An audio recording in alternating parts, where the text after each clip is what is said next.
رسول الله صلى الله عليه وسلم قال ثلاث جدهن جد وهزهن جد النكاح والطلاق والرجعة. رواه الترمذي وابو داود. وقال الترمذي هذا حديث حسن غريب. وعن عائشة رضي الله عنها قالت سمعت رسول الله صلى الله عليه وسلم يقول لا طلاق ولا عتاق في إغلاق. رواه أبو داود وابن ماجه. قيل معنى الإغلاق الإكراه. وعن ابي هريره رضي الله عنه ان رسول الله صلى الله عليه وسلم قال ثلاث جدهن جد وهزلهن جد النكاح والطلاق والرجعة. حضرت ابو ہریرہ رضی اللہ تعالی عنہ سے روایت ہے کہ رسول اللہ صلی اللہ علیہ وسلم نے ارشاد فرمایا تین چیزیں ایسی ہیں کہ ان کی حقیقت بھی حقیقت ہے اور ان کا مذاق بھی حقیقت ہے: نکاح، طلاق اور رجعت. ثلاث جدہن جد، جد بمعنی حقیقت، یعنی جہاں لفظ اور معنی دونوں مراد ہوں. جد جہاں لفظ اور معنی دونوں مراد ہوں. یا پھر یوں کہا جائے کہ جس کے معنی موضوع لہو کو مراد لیا جائے وہ جد. اور حضر اس کی ضد. حضر کے اندر صرف لفظ مراد ہوتا ہے اور معانی مقصود نہیں ہوتے. یا پھر یوں کہا جائے کہ حضر وہ کہ جو معنی موضوع لہو جس کے مراد نہ لیے جائے. اس کو ارشاد فرمایا کہ تین چیزیں ایسی ہیں. اس حدیث میں ان تین اشیاء کی خصوصیت نکاح، طلاق، رجعت، اس لیے کہ ان تینوں کا تعلق فروج سے ہے اور فروج میں احتیاط پر عمل کیا جاتا ہے. لہذا احتیاط کا تقاضا یہ ہے کہ جب ان تین سے متعلق انسان کی زبان سے کوئی لفظ اور کوئی جملہ نکلے تو وہ لفظ اور جملہ اثر کرے. بعد میں کوئی آدمی یوں نہ کہے کہ میں نے تو نکاح کو مذاق میں قبول کیا، مجلس نکاح قائم ہوئی، ایجاب و قبول ہو گیا، سب کچھ ہو گیا. اب اس کے بعد لوگوں کے علم میں آ جانے کے بعد اب لڑکا یوں کہہ رہا ہے کہ میں نے تو مجلس نکاح میں جو قبول کیا وہ مذاق میں کیا. اس لیے شریعت نے کہا کہ اس کا مذاق بھی حقیقت ہے. اگر کوئی مذاق میں بھی شرعی طریقے پر اگر نکاح کو قبول کر لے گا تو نکاح اس کا منعقد ہو جائے گا. اگر کوئی اپنی بیوی کو طلاق کے الفاظ کہہ دے گا تو طلاق واقع ہو جائے گی. اور اگر اپنی مطلقہ بیوی سے رجوع کر لے گا، ایک آدمی نے اپنی بیوی کو 1 یا 2 طلاق رجعی دے رکھی ہیں اور پھر اس سے رجوع کے الفاظ کہہ دے تو اس سے رجوع ہو جائے گا.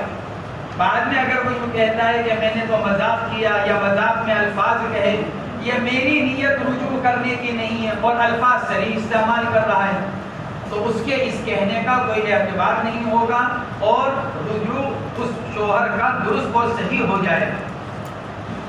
تو ثلاث جدہن جد وہزلہن جد النکاح والطلاق والرجعہ.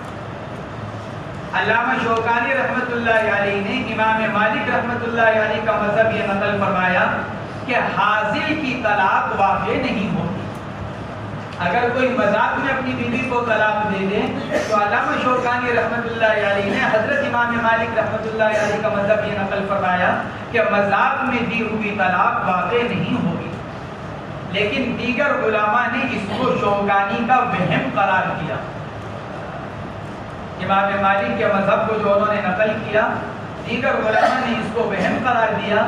ملا علی قاری رحمۃ اللہ علیہ نے وقوع طلاق پر اجماع نقل کیا ہے کہ حاضل کی طلاق واقع ہو جائے گی اور اس پر حضرات ائمہ اربعہ کے اجماع کو انہوں نے نقل کیا. اس روایت کے اندر تو 3 باتیں نقل کی گئی: نکاح، طلاق، رجعت. صاحب ہدایہ رحمۃ اللہ علیہ نے رجعت کے بجائے یمین کو نقل کیا.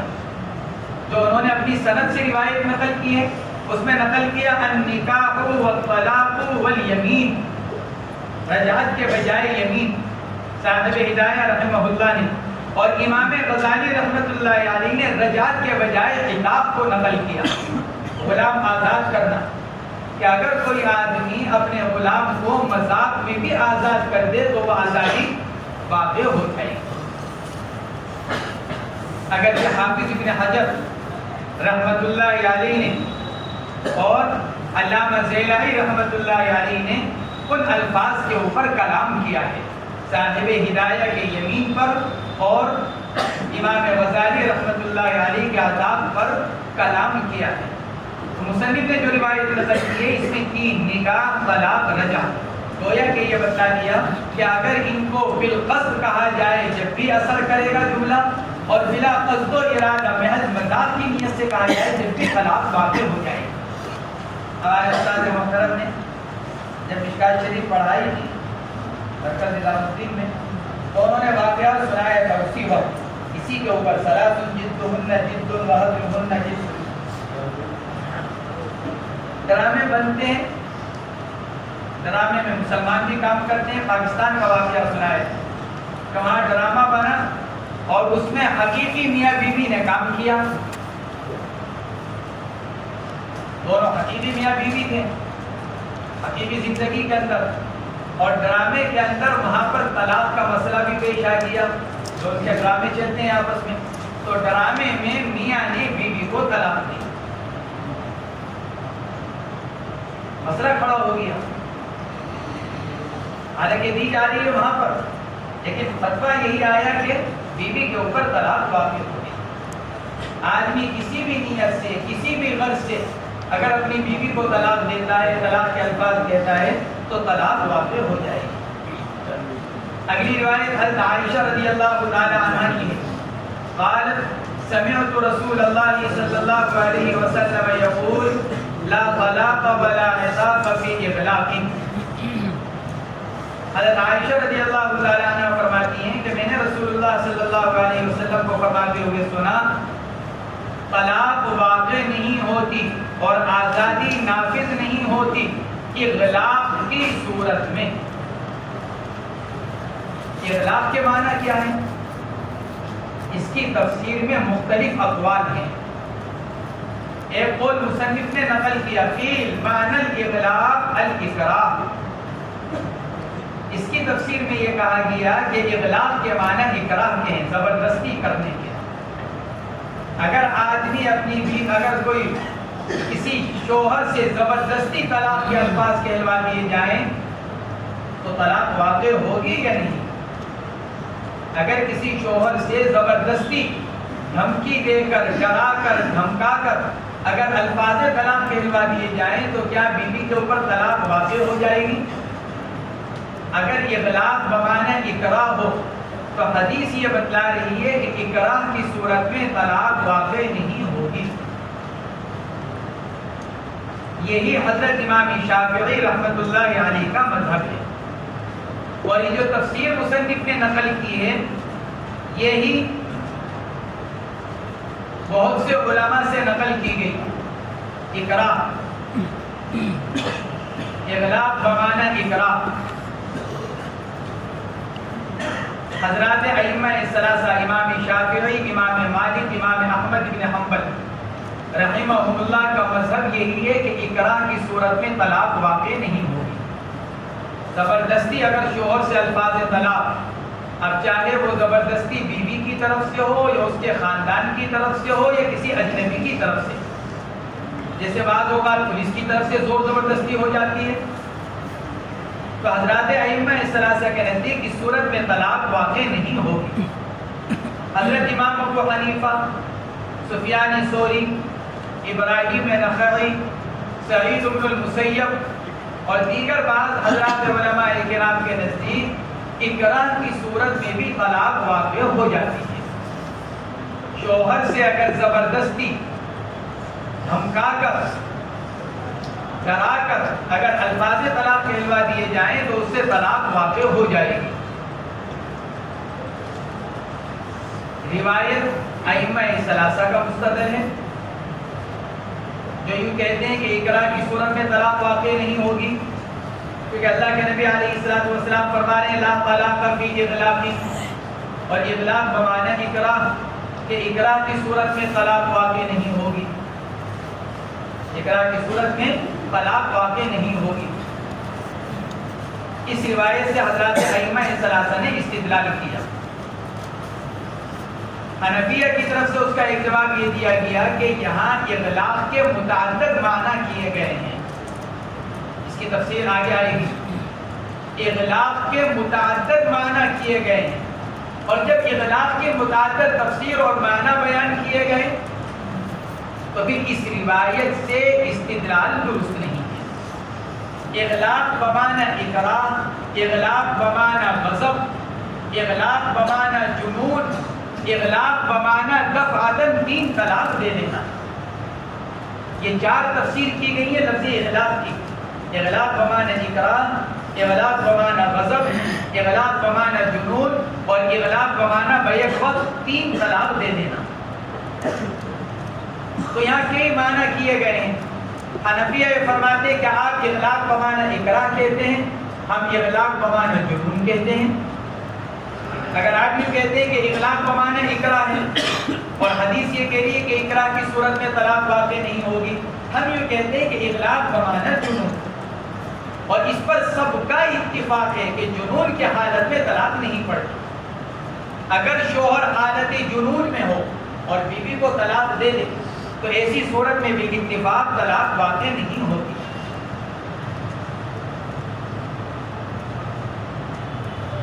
حنفیہ کی اپنی دلیل وہ روایت ہے جس کو امام محمد نے اپنی سند سے اور علامہ ابن حزم ظاہری نے محلہ میں نقل کیا۔ حضور پاک علیہ السلام کے زمانے میں ایک عورت جو اپنے شوہر کو ناپسند کرتی تھی، اس کے سونے کی حالت میں اس کے سینے پر چاقو لے کر چڑھ گئی اور اس کو مجبور کیا طلاق دینے پر۔ اولا اس نے انکار کیا، اس کو قسم دی، جب وہ نہیں مانی تو اس نے اپنی جان بچانے کے لیے الفاظ طلاق کہہ دیے۔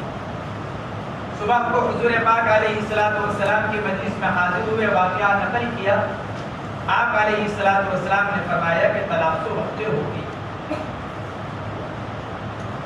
اس روایت سے حضرات حنفیہ نے استدلال کیا کہ اگر کسی کو دھمکا کر، ڈرا کر، کسی کے خوف میں اگر آدمی طلاق کے الفاظ کہہ دے تو طلاق واقع ہو جائے گی، لیکن ایک شرط کے ساتھ، اور وہ شرط یہ ہے کہ جو آدمی دھمکا رہا ہے، ڈرا رہا ہے، جس چیز کی دھمکی دے رہا ہے وہ اس چیز کے پورا کرنے پر قدرت رکھتا ہو۔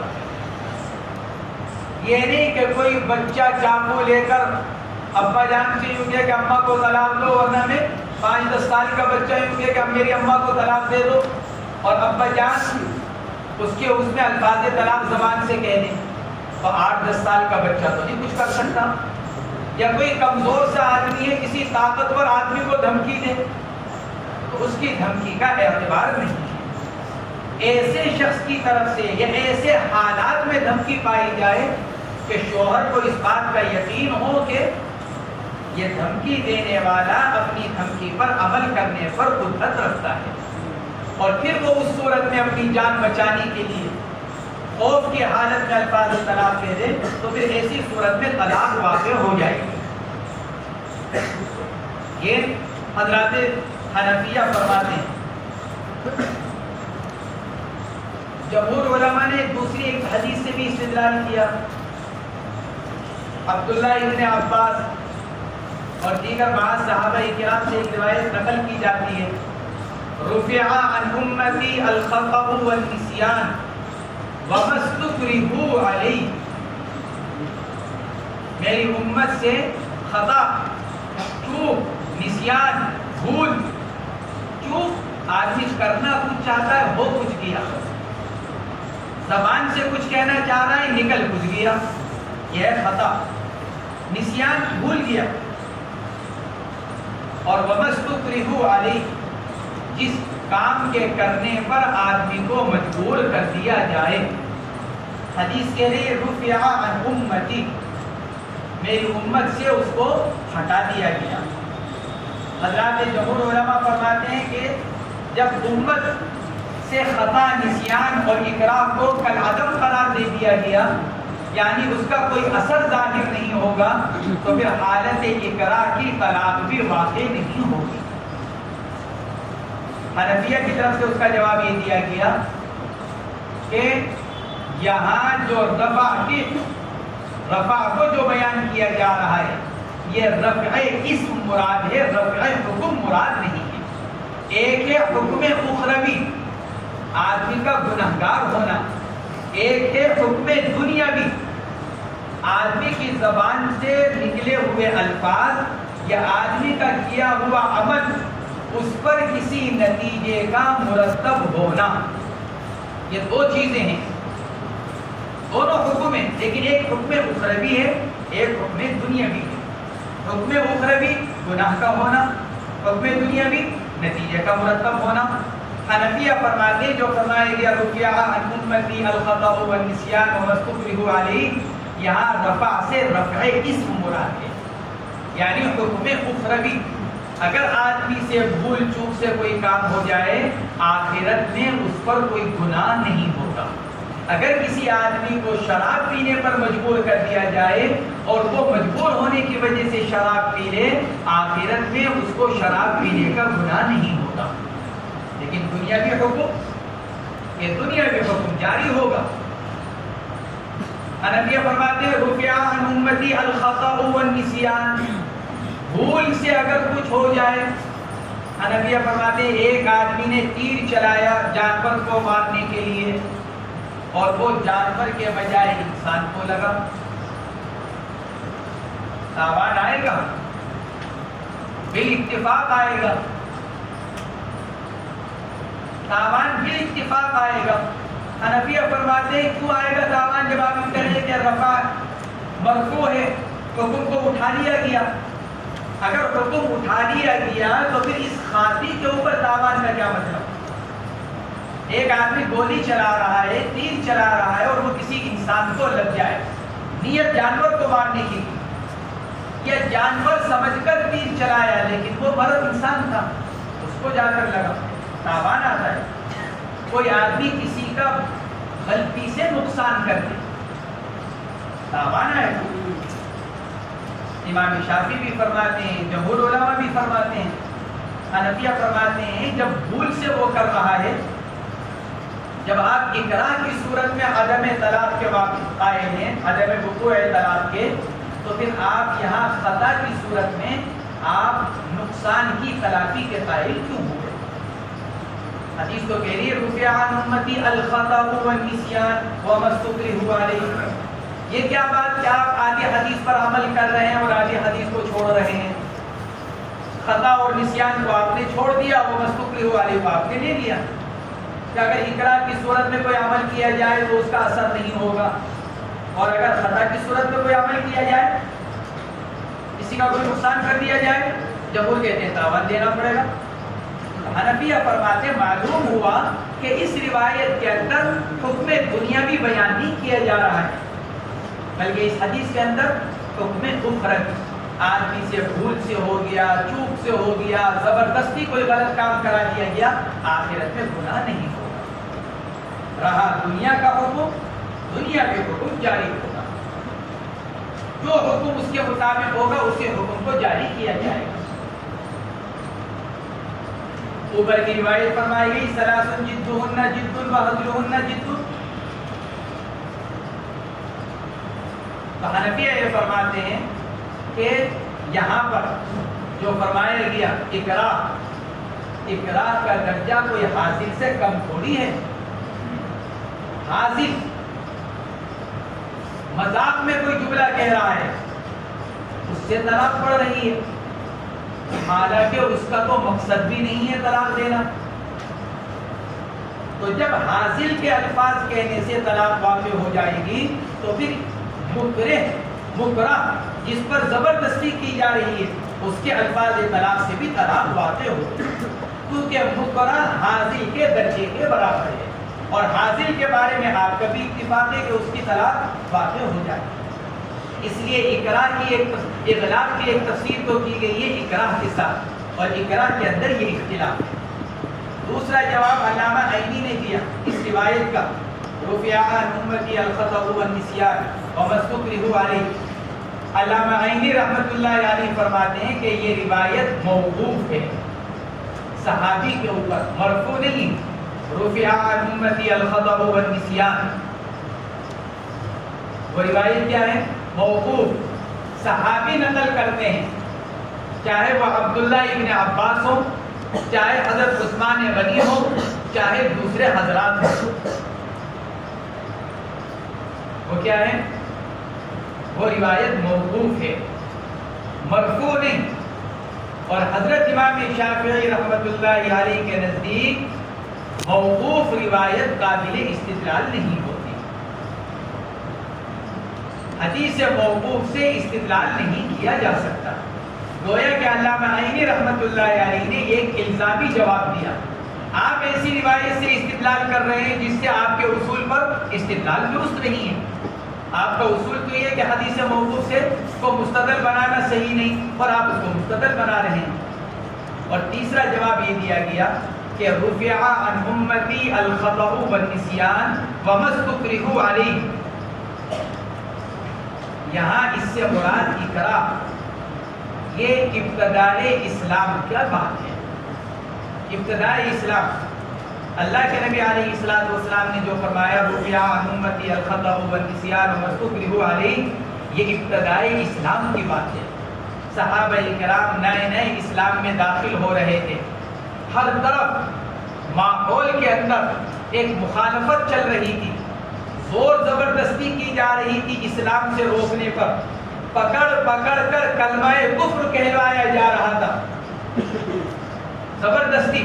اس وقت اللہ کے نبی علیہ السلام نے فرمایا رفع عن امتی ما استکرہوا علیہ، اگر آج کسی سے زبردستی کلمہ کفر کہلوا دیا جائے اور وہ دل سے کلمہ کفر کہنے پر راضی نہ ہو تو بے فکر رہے، اس کا ایمان محفوظ ہے۔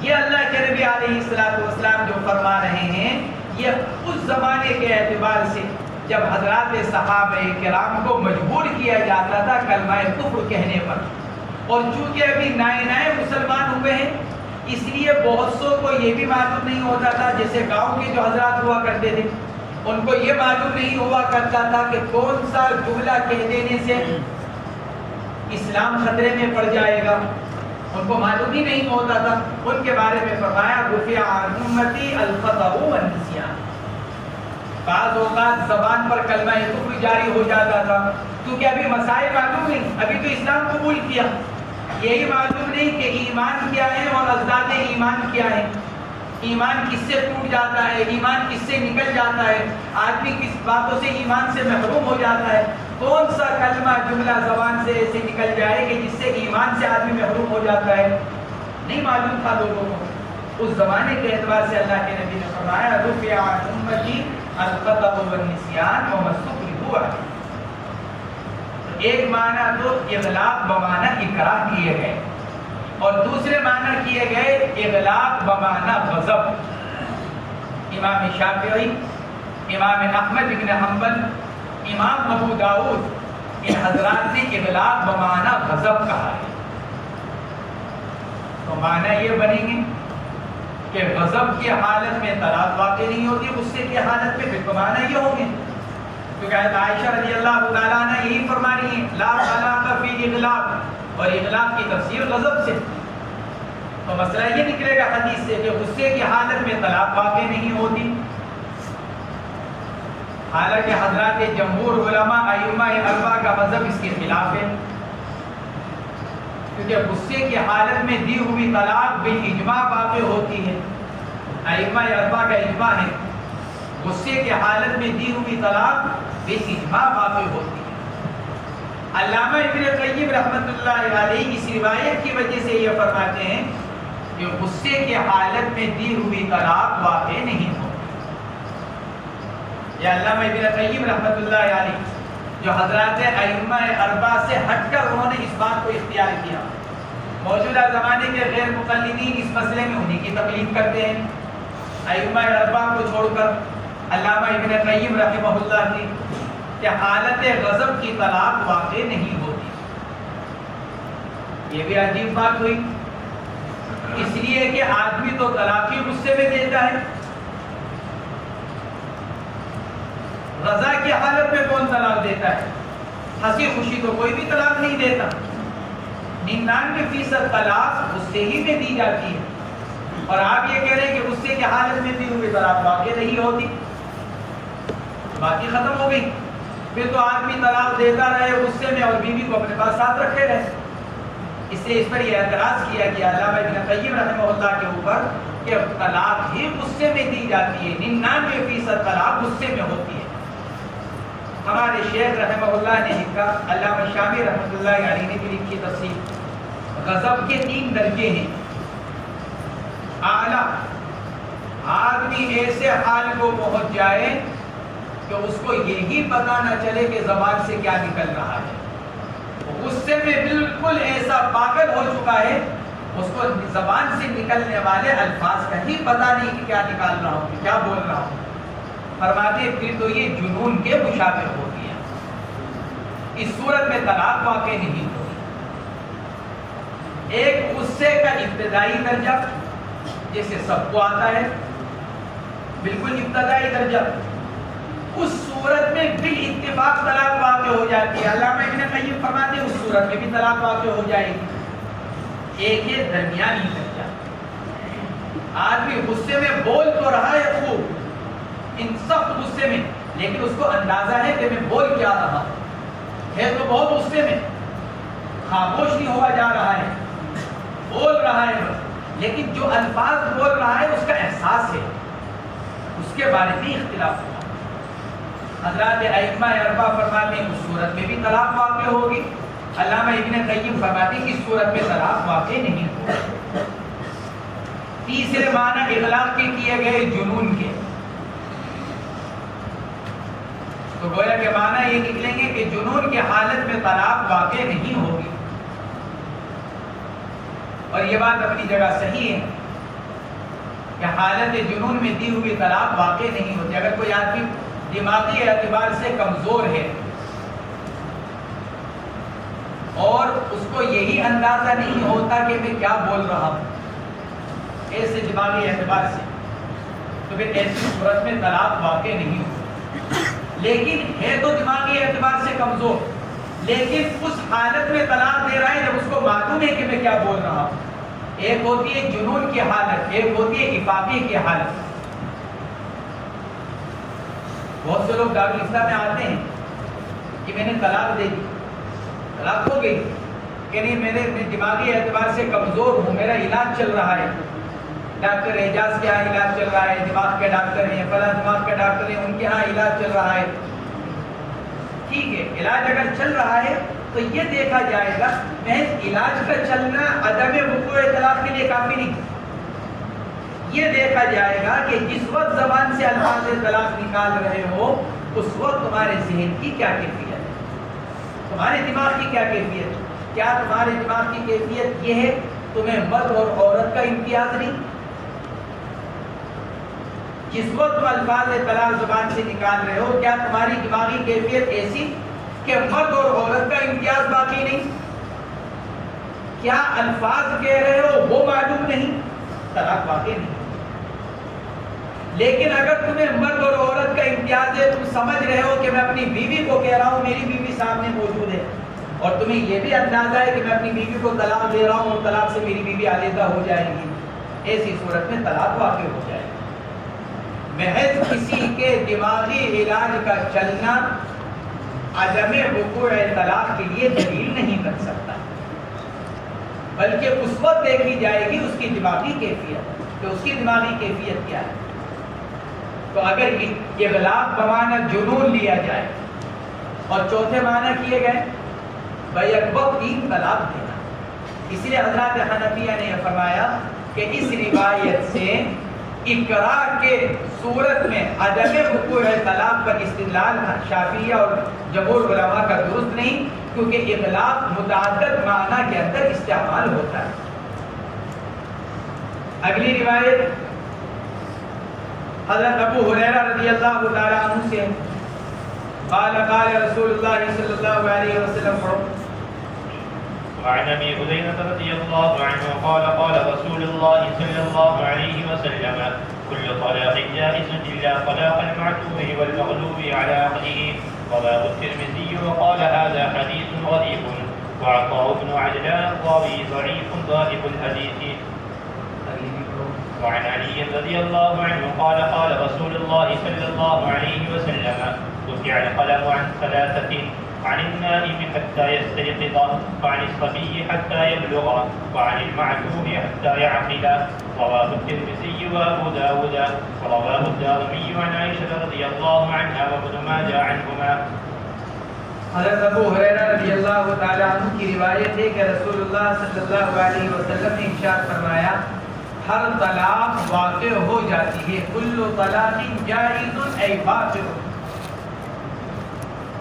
عاقل بالغ شوہر کی طرف سے اگر الفاظ طلاق نکل رہے ہیں، عاقل بالغ اگر شوہر الفاظ طلاق زبان سے نکال رہا ہے تو اس کی طلاق واقع ہو جائے گی، سوائے کس کے؟ معتوہ کی طلاق کے. طلاق معتوہ واقع نہیں ہوگی. والمغلوب علی عقلہ، والمغلوب علی عقلہ یا تو اس کو عطف تفسیری قرار دیا جائے. معتوہ سے مراد کون؟ وہ جس کی عقل ختم ہو جائے. مغلوب العقل، عقل ختم ہو گئی، چھپ گئی، عقل کوئی اثر نہیں کر رہی ہے، یا تو اس کو عطف تفسیری قرار دیا جائے معتوہ کا. والمغلوب علی عقلہ بین سطور لکھا ہوا ہے عطف تفسیری کیوں، یا تو اس کو عطف تفسیری قرار دیا جائے. تو اس صورت میں ایک ہی مسئلہ ہوا، اور وہ کیا ہوا کہ وہ آدمی کہ جس کی عقل موجود نہ ہو، جنون کی وجہ سے، پاگل پن کی وجہ سے اس کی دی ہوئی طلاق واقع نہیں ہوگی. اور یہ مسئلہ اپنی جگہ صحیح ہے. یا پھر بعض حضرات فرماتے ہیں والمغلوب علی عقلہ، اس کو عطف مغایرت قرار دیا جائے، یہ الگ ہے. طلاق معتوہ الگ اور مغلوب علی عقلہ یہ الگ. اور پھر اس سے مراد سکران، وہ آدمی کے جو نشے کی حالت میں ہو، کیونکہ نشے کی وجہ سے عقل ختم ہو جاتی ہے. تو اس صورت میں مسئلہ یہ آئے گا کہ حالت سکر کی طلاق واقع ہوگی یا نہیں. اگر آدمی نشے کی حالت میں ہو اور پھر وہ طلاق دے دے تو طلاق واقع ہوگی یا نہیں. حضرات حنفیہ اور مالکیہ وقوع طلاق کے قائل ہیں سکران کی. شراب کا نشہ، افیون کا نشہ، گانجے کا نشہ، دنیا جہان کے نشے چلتے ہیں دنیا میں. کوئی نشے کی چیز استعمال کی، نشہ آور چیز استعمال کی، اور نشہ ایسا ہوا کہ دماغ اپنے قابو میں نہیں رہا، پھر طلاق دے دی. حنفیہ مالکیہ وقوع طلاق کے قائل ہیں. حضرت امام شافعی رحمۃ اللہ علیہ فرماتے ہیں دو قول ہیں، ایک قول یہ کہ طلاق واقع ہوگی، دوسرا قول یہ کہ طلاق واقع نہیں ہوگی. امام احمد بن حنبل کے تین قول ہیں. نمبر 1 طلاق واقع ہو جائے گی، نمبر 2 طلاق واقع نہیں ہوگی، نمبر 3 توقف، کوئی فیصلہ نہیں کیا جا سکتا وقوع طلاق اور عدم وقوع طلاق کے درمیان. یہ امام احمد بن حنبل کے تینوں قول، امام شافعی کے دونوں قول، حنفیہ مالکیہ وقوع طلاق کے قائل. شافعیہ کا راجح قول عدم وقوع کا ہے کہ طلاق واقع نہیں ہوگی. بہت سے محققین حنفیہ نے اسی کو اختیار کیا. امام کرخی، امام طحاوی عدم وقوع طلاق کے قائل ہیں سکران کی، لیکن مفتہ بھی قول وقوع طلاق کا ہے. شافعیہ وغیرہ یہ فرماتے ہیں کہ جب حدیث پاک کے اندر یہ فرما دیا گیا کہ غیر عاقل کی طلاق واقع نہیں ہوگی تو سکران بھی غیر عاقل ہے، اس کی عقل موجود نہیں، لہذا اس کی بھی طلاق واقع نہیں ہوگی. حنفیہ مالکیہ فرماتے ہیں بات تو آپ کی درست ہے، لیکن زجرن اور تنبیہن اس کی طلاق کے وقوع کا فیصلہ کیا گیا. مسلمان کو شراب سے بچانے کے لیے، مسلمان کو نشے سے بچانے کے لیے اور یہ بتلانے کے لیے کہ نشہ اتنی خراب اور بدتر چیز ہے کہ ایک طرف تو وہ حرام ہے اور دوسری طرف باوجود اس کے کہ آدمی کی عقل موجود نہیں رہتی، لیکن شریعت یہ کہتی ہے کہ اگر اس حال میں بھی اگر تم طلاق دے دو گے ہم تمہاری بیوی کو تمہارے سے علیحدہ کر دیں گے. تو زجرن، بطور تنبیہ، بطور سختی وقوع طلاق کا فیصلہ کیا گیا. یہ حضرات حنفیہ اور حضرات مالکیہ فرماتے ہیں والمغلوب علی عقلہ، وہ کہ جس کی عقل مغلوب ہو چکی ہو، موجود نہ رہے. یہ امام ترمذی رحمہ اللہ نے اس روایت کو نقل کیا اور یہ بھی لکھا کہ حدیث غریب ہے اس معنی کر کے عطا ابن عجلان جو اس کی سند میں ایک راوی ہیں ان کو ضعیف قرار دیا گیا ہے. اگلی روایت حضرت علی رضی اللہ تعالیٰ عنہ سے، کیونکہ اس کے اندر بھی اس کو بیان کیا گیا. فرماتے ہیں حضور پاک علیہ الصلوۃ والسلام نے فرمایا رفع القلم عن ثلاث، تین آدمی مرفوع القلم، ان سے حکم کو ختم کر دیا گیا. مرفوع القلم کا مطلب یہ بیان کیا گیا قلم ان سے ہٹا دیا گیا، یعنی ان کے اوپر حکم جاری نہیں ہوگا. مرفوع القلم ہونے کا مطلب یہ قلم ان سے ہٹا دیا گیا یعنی ان کے اوپر کوئی حکم جاری نہیں ہوگا. عن النائم حتی یستیقظ، سونے والے سے جب تک کہ جاگ نہ جائے، نابالغ بچے سے جب تک بالغ نہ ہو جائے، اور معتوہ سے، مجنون، جب تک کہ اس کو عقل نہ آ جائے. وعن المعتوہ حتی یعقل، معتوہ سے جب تک کہ اس کو عقل نہ آ جائے. تصرف کی اہلیت عقل ممیز سے ہوتی ہے. آدمی کے اندر جو تصرف کرنے کی اہلیت پیدا ہوتی ہے وہ کس سے؟ عقل سے. اب بچہ اور دیوانہ دونوں عدیم العقل ہیں. نابالغ بچہ اور دیوانہ مجنون دونوں عدیم العقل، دونوں کے اندر عقل موجود نہیں اور تصرف کی اہلیت عقل سے آتی ہے اور وہ دونوں عدیم العقل، لہذا ان کے اوپر دنیاوی احکام جاری نہیں ہوں. اگر نابالغ بچہ اپنی بیوی کو طلاق دے دے طلاق نہیں پڑے گی، اگر مجنون حالت جنون میں بیوی کو طلاق دے دے تو طلاق نہیں پڑے گی عدیم العقل ہونے کی وجہ سے. اور نائم کہ نائم عدیم العقل تو نہیں ہے لیکن نائم عدیم الاختیار ہے. عقل تو ہے لیکن اختیار نہیں ہے. اقرار کی صورت میں آدمی اپنے اختیار سے نکال رہا ہے جملہ، مجبور تو کیا گیا لیکن زبان سے جو جملہ نکل رہا ہے وہ اس کے اپنے اختیار سے ہے. اس لیے مکرہ کی طلاق واقع ہو جاتی ہے. حاصل اپنے اختیار سے نکال رہا ہے، چاہے وہ قصد و ارادہ نہ رکھتا ہو لیکن اپنے اختیار سے نکال رہا ہے، اس لیے طلاق واقع ہو جاتی ہے. لیکن نائم اپنے اختیار سے نہیں نکال رہا ہے، سو رہا ہے، سوتے سوتے زبان سے جملہ نکل رہا ہے میں اپنی بیوی کو طلاق دیتا ہوں، تو بغیر اختیار کے ہے، لہذا اس صورت میں طلاق واقع نہیں ہوگی. اگر کوئی آدمی سونے کی حالت میں بیوی کو طلاق دے دے اور لوگ سن بھی لیں، بیوی بھی سن لیں، جب بھی طلاق واقع نہیں ہوگی اگر حقیقتاً وہ سو رہا ہے. اسی لیے فرمایا کہ اب عن النائم حتی یستیقظ وعن الصبی حتی یبلغ.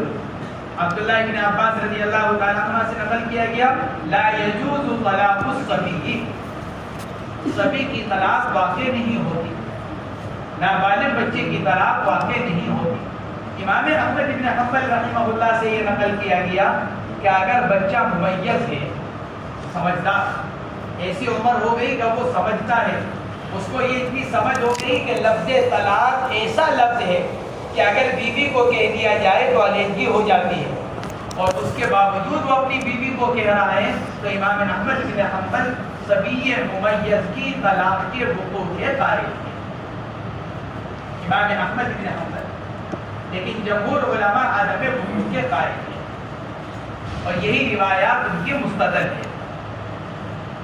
فرماتے ہیں اس روایت کو امام ترمذی اور امام ابو داؤد نے نقل کیا حضرت علی سے امام دارمی نے نقل کیا حضرت عائشہ سے اور امام ابن ماجہ نے دونوں سے، حضرت علی اور حضرت عائشہ دونوں سے اس روایت کو انہوں نے نقل کیا۔ وعن عائشة رضي الله عنها أن رسول الله صلى الله عليه وسلم قال طلاق الأمة تطليقتان وعدتها حيضتان رواه الترمذي وأبو داود وابن ماجه والدارمي۔ حضرت عائشہ رضی اللہ تعالی عنہ کی روایت، رسول اللہ صلی اللہ علیہ وسلم نے ارشاد فرمایا باندی کی طلاق یعنی باندی کو طلاق دینا 2 مرتبہ اور اس کی عدت 2 ہے۔ ایک مسئلہ ہے جو اختلافی ہے، طلاق میں مرد کا اعتبار ہے یا عورت کا؟ حنفیہ کے نزدیک طلاق اور عدت دونوں میں عورت کا اعتبار ہے، جمہور علماء کے نزدیک طلاق میں مرد کا اعتبار اور عدت میں عورت کا اعتبار۔ جمہور علماء یہ فرماتے ہیں طلاق میں مرد کی حالت کا اعتبار، لہذا اگر شوہر آزاد ہے، جمہور علماء فرماتے ہیں بیوی چاہے آزاد ہو یا بانی، شوہر کتنی طلاق کا مالک؟ 3 طلاق۔ اور اگر شوہر غلام ہے، بیوی چاہے آزاد ہو یا بانی، شوہر 2 طلاق کا مالک ہے۔ حنفیہ اس کے برعکس کہتے ہیں طلاق میں عورت کی حالت کا اعتبار ہے، بیوی اگر آزاد ہے شوہر 3 طلاق کا مالک، چاہے وہ آزاد ہو یا غلام۔ اگر بیوی باندھی ہے شوہر 2 طلاق کا مالک، چاہے وہ آزاد ہو یا غلام۔ یہ روایت حنفیہ کا مستند ہے۔ طلاق الامۃ تطلیقتان، باندھی کی طلاق کتنی ہے؟ 2 طلاق۔ گویا کہ اس روایت کے اندر طلاق کی اضافت عورت کی طرف کی گئی ہے، باندھی کی طرف عورت کی طرف اضافت کی جا رہی ہے۔ معلوم ہوا کہ طلاق کے اندر عورت کی حالت کا اعتبار ہے۔ جمہور علماء کا مستدل ایک دوسری روایت ہے، حضور پاک علیہ السلام کا ارشاد ہے الطلاق بالرجال والعدۃ بالنساء، الطلاق بالرجال والعدۃ بالنساء۔ جمہور علماء فرماتے ہیں حدیث یہ کہہ رہی ہے کہ الطلاق بالرجال، طلاق کے اندر اعتبار کس کا؟ مردوں کا، اور عدت کے اندر اعتبار کس کا؟ عورتوں کا۔ الطلاق بالرجال والعدۃ بالنساء، طلاق کے اندر اعتبار مردوں کا اور عدت کے اندر اعتبار عورتوں کا۔ اس سے استدلال کیا حضرات جمہور علماء نے۔ علامہ امام ابن ماجہ، امام دارقطنی، امام بیہقی، امام طبرانی، ان حضرات نے مختلف صحابہ کرام سے اس روایت کو نقل کیا الطلاق بالرجال والعدۃ بالنساء۔ حنفیہ کی طرف سے اس کا جواب یہ دیا گیا کہ حضرت اس روایت میں ایقاع طلاق کو بیان کیا جا رہا ہے، عدد طلاق مراد نہیں۔ حدیث کا مطلب یہ الطلاق بالرجال، طلاق دینے کا اختیار مردوں کو ہے۔ الطلاق بالرجال، طلاق دینے کا اختیار مردوں کا، عورت کو خود سے طلاق دینے کا اختیار نہیں ہے۔ حدیث یہ بتلا رہی ہے الطلاق بالرجال، ایقاع طلاق کا اختیار مردوں کو ہے۔ عدد بیان کرنا مقصود نہیں کہ طلاق کے عدد کے اندر مرد کی حالت کا اعتبار ہے، بلکہ ایقاع طلاق کو بیان کیا جا رہا ہے۔ اسلام کے اندر یہ ہے کہ طلاق کا اختیار کس کا؟ مرد کا۔ دیگر بہت سے مذاہب کے اندر چونکہ وہ یوں کہتے ہیں مرد اور عورت کے درمیان مساوات، اس لیے جس طرح مرد کو علیحدگی کا اختیار اسی طرح عورت کو بھی اختیار۔ یہی وجہ ہے ان کے معاشرے میں 80% شادیاں ٹوٹ جاتی ہیں، کیونکہ عورت کو کیا ہوتی ہے؟ جذبات، عورت اپنے جذبات پر قابو نہیں رکھتی، عورت مغلوب الجذبات ہے۔ اس لیے تم دیکھو گے شریعت نے تربیت کا جتنا تعلق قائم کیا ہے وہ کس کے ساتھ کیا ہے؟ مردوں کے ساتھ، چاہے وہ باپ کی حیثیت سے ہو، چاہے وہ شوہر کی حیثیت سے ہو، چاہے وہ دادا کی حیثیت سے ہو، چاہے وہ بھائی کی حیثیت سے ہو۔ اور اگر یہ چار اصول موجود نہیں ہے اصول اور فروع میں سے، تو پھر زیر رحم حرم میں بات چلتی ہے۔ تربیت کے اندر جذبات کے اوپر کنٹرول چاہیے، اس لیے مردوں سے اس کا تعلق رکھا۔ عورتیں اپنے جذبات پر کنٹرول نہیں کر پاتی، ان کے سامنے تو آدمی کوئی دو آنسو بہا دے وہ متاثر ہو جاتی۔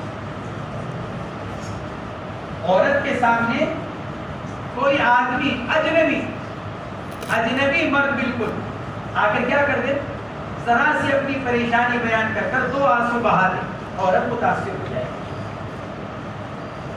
تو عورت اپنے جذبات کے اوپر قابو نہیں رکھ پاتی، اپنے غصے پر، نہ خوشی کے موقع پر نہ ناراضگی کے موقع پر عورت اپنے جذبات پر قابو نہیں رکھ پاتی۔ اس لیے شریعت نے عورت کو طلاق دینے کا اختیار نہیں رکھا۔ کچھ معلوم نہیں کب خوشی میں طلاق دے دے اور کچھ معلوم نہیں کب ناراضگی میں طلاق دے دے۔ اس لیے شریعت نے طلاق کے اختیار مردوں کے پاس رکھا۔ تو حنفی فرماتے ہیں، حدیث میں جو فرمایا جا رہا ہے الطلاق بالرجال، یہاں کیا بیان کیا گیا؟ ایقاع طلاق کا اختیار مردوں کو ہے، عورت کو نہیں۔ ہاں، عورت کا تعلق کس سے؟ عدت سے۔ اب اگر عورت یعنی بیوی آزاد ہے تو عدت 3 حیض، اور اگر عورت باندھی ہے تو عدت 2 حیض۔ یہ جمہور علماء یہ کہتے ہیں۔ حنفیہ نے اس کا جواب یہ دیا، اس میں ایک واقعہ بھی ہے حضرت امام شافعی رحمۃ اللہ علیہ کا اور عیسیٰ ابن ابان دونوں کا ایک واقعہ ہے۔ عیسیٰ ابن ابان رحمہ اللہ حنفی المسلک ہیں۔ حضرت امام شافعی رحمۃ اللہ علیہ سے عرض کیا، حضرت الامام مسئلہ پوچھنا ہے، اگر کوئی آزاد مرد اپنی بیوی کو جو باندھی ہو اگر سنت طلاق دینا چاہے تو کیسے دے؟ سنت طلاق کیا ہے؟ ایک طہر میں ایک طلاق، دوسرے طہر میں دوسری طلاق، تیسرے طہر میں تیسری طلاق۔ امام شافعی کا مذہب کیا ہے؟ طلاق کے اندر شوہر کا اعتبار، اور وہ کیا؟ 3، اور عدت کے اندر عورت کا اعتبار۔ لہذا اگر عورت بیوی اگر آزاد ہے تو 3 حیض، اور اگر باندھی ہے تو حنفیہ کے ہاں حیض ہیں، شافعیہ کے ہاں طہر ہیں، بات ایک ہی ہے۔ عیسیٰ ابن ابان نے کہا کہ حضرت مسئلہ معلوم کرنا ہے، اگر کوئی آزاد شوہر اپنی باندھی بیوی کو سنت کے مطابق طلاق دینا چاہے تو کیسے؟ حضرت امام شافعی رحمۃ اللہ علیہ نے فرمایا کہ اس کو طہر میں طلاق دے دیں، پھر حیض آ جائے، حیض سے پاک ہو جائے، پھر طہر آ جائے، اس کو دوسری طلاق دے دیں، پھر اس کو حیض آ جائے۔ امام شافعی آگے فرمانے لگے پھر جب اس کو طہر آئے تو تیسری طلاق۔ عیسیٰ ابن ابان نے کہا حضرت 1 منٹ، جب اس کے 2 طہر یا 2 حیض گزر گئے تو اس کی تو عدت پوری ہو گئی۔ جب اس کے 2 حیض ہمارے مذہب پر، آپ کے مذہب پر 2 طہر جب اس کے گزر گئے تو اس کی تو عدت پوری ہو گئی، کیونکہ آپ کہتے ہیں کہ عدت میں اعتبار کس کا؟ بیوی کا۔ بیوی کیا ہے؟ باندھی کی عدت کیا ہے؟ 2 حیض یا 2 طہر، وہ تو گزر گئے۔ جب اس کی عدت پوری ہو گئی تو وہ تو اجنبیہ بن گئی، اب وہ تیسری طلاق کیسے دے گا؟ لکھا ہے کہ امام شافعی خاموش ہو گئے، تحیر، امام شافعی سوچ میں پڑ گئے۔ بات تو صحیح ہے، کیونکہ امام شافعی فرماتے ہیں کہ طلاق دینے کا مالک شوہر آزاد، تو کتنی طلاق؟ 3۔ اب بیوی کو 3 طلاق دینی ہے، جب وہ 3 طلاق کا مالک ہے تو 3 طلاق دے گا نا۔ اور تیسری طلاق پڑھ نہیں رہی ہے. تو عیسیٰ ابن ابان رحمہ اللہ نے یہ سوال کیا حضرت امام شافعی سے، تو لکھا ہے تحیر، امام شافعی خاموش ہو گئے، سوچ میں پڑ گئے کہ کیا جواب دیا جائے. تو حنفیہ یہی کہتے ہیں، آپ یہ کہتے ہیں کہ مرد کی حالت کا اعتبار ہے، تو پھر یہ آزاد مرد اپنی باندھی بیوی کو 3 طلاق کیسے دے گا؟ ہو ہی نہیں سکتا. ہاں لیکن اگر اعتبار کر لیا جائے کس کا؟ عورت کی حالت کا، تو اس پر 2 طلاق بھی پڑے گی، اس پر 3 طلاق بھی پڑے گی. اگر وہ باندھی ہے تو 2 طلاق سے فارغ ہو گئی، اور اگر وہ آزاد ہے تو شوہر 3 طلاق. تو طلاق الامتی تطلیقتان وعدتها حیضتان، کہ باندھی کی طلاق 2 اور اس کی عدت 2 حیض ہے. یہی حضرات حنفیہ کا مذہب ہے. اسی روایت سے اس پر بھی استدلال کیا گیا جو باب العدت کے اندر مسئلہ آئے گا کہ عدت حیض سے گزرے گی یا بہت سے گزرے گی. یہ روایت حنفیہ کا مستدل ہے. یہاں عدت بیان کی جا رہی ہے کس سے؟ حیض کے ذریعے سے. وعدتها حیضتان، طہرتان بھی فرمایا گیا کہ اس کی عدت 2 حیض ہے. تو حنفیہ کی یہ حدیث حنفیہ کی دونوں مسئلوں میں مستدل ہے. ایک اس میں کہ طلاق کے اندر اعتبار عورت کی حالت کا، اور دوسرے یہ کہ مطلقہ عورت عدت جو گزارے گی وہ حیض سے گزارے گی.